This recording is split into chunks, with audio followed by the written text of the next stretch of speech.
Beef यखनी पुलाव बनाएंगे कम मसालों वाला लेकिन फ्लेवर से भरपूर। तो इसको बनाना हम शुरू करते हैं। सबसे पहले हम बीफ का आपने गोश्त ले लेना, उसको आपने अच्छे से धो लेना है। धोने के बाद हम 2 अदद बड़े टमाटर लेंगे और यखनी तैयार करेंगे सबसे पहले बीफ के गोश्त की। तो यखनी पुलाव बनाएंगे तो यखनी में हम बहुत ज़्यादा मसाले नहीं ऐड करेंगे। इस तरह से आप बनाएंगे तो आपका जो बीफ का पुलाव है बहुत मज़ेदार बनेगा, फ्लेवर से भरपूर और बहुत ज़्यादा तीखा भी नहीं होगा, मज़ेदार तैयार होगा। तो प्रेशर कुकर के अंदर आप गोश्त डालेंगे, 2 हमने जो टमाटर थे वो भी हम यखनी के अंदर ही डाल देंगे ताकि उसका फ्लेवर जो है वो अच्छे से निकल जाए, और साथ में नमक और थोड़ी सी हल्दी ऐड करेंगे। मज़ीद कोई मसाला आपने नहीं ऐड करना। इस तरह से आप यखनी पुलाव बनाएंगे तो बहुत मज़ेदार आपका बनेगा। प्रेशर को बंद कर देंगे और उसको हम चूल्हे के ऊपर रख देंगे यखनी तैयार करने के लिए। जब तक हमारी यखनी तैयार हो रही है, दूसरी तरफ हम एक कढ़ाई लेंगे, उसके अंदर आपने ऑयल डालना है। ऑयल डालने के बाद हम बारीक स्लाइसेस में प्याज लेंगे और उसको गरम ऑयल के अंदर डाल देंगे और उसको लाइट ब्राउन होने तक आपने इंतज़ार करना है। बहुत ज़्यादा मसाले, काली मिर्च और गरम मसाला हमने यखनी में नहीं डाला। इस तरह से हम ये बनाएंगे तो बहुत मज़ेदार बनेगा, फ्लेवर से भरपूर होगा।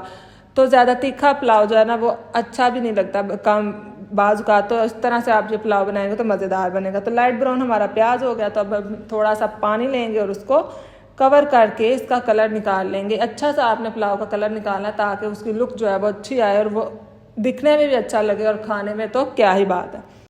तो अब हम क्या करेंगे, उसके अंदर 2 से 3 हरी मिर्चें साबुत आपने ऐड करनी है। उसके बाद हमारी यखनी तैयार हो गया तो गोश्त को निकाल के आपने प्याज वाले मसाले के अंदर हम डाल देंगे और उसकी बुनाई करेंगे।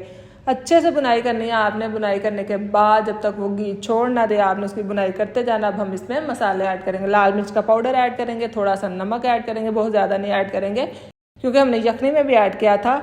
तो एंड पे हम चावल ऐड करने के बाद नमक चेक करेंगे। तो अब इसको आपने बुनाई करनी है मसालों की तमाम की मज़ीद। जब अच्छे से उनकी बुनाई हो जाएगी तो जो यखनी हमने तैयार की थी वो हम इसके अंदर ऐड कर देंगे।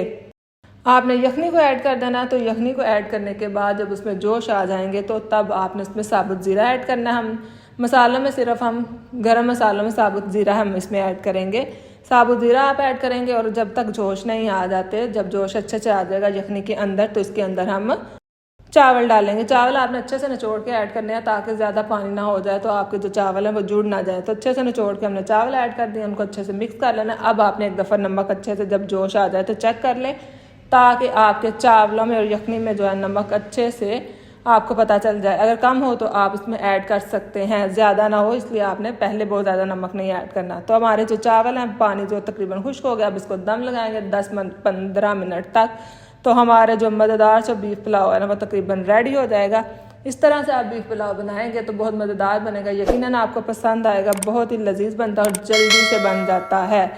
तो आप इस तरह से बनाएं और इन्जॉय करें और अपने घर वालों को खिलाएं। मेरे चैनल को लाइक करें, शेयर करें, सब्सक्राइब करें और अपना बहुत ज़्यादा ख्याल रखें। मिलते हैं नेक्स्ट एक मज़ेदार रेसिपी के साथ। अल्लाह हाफिज़।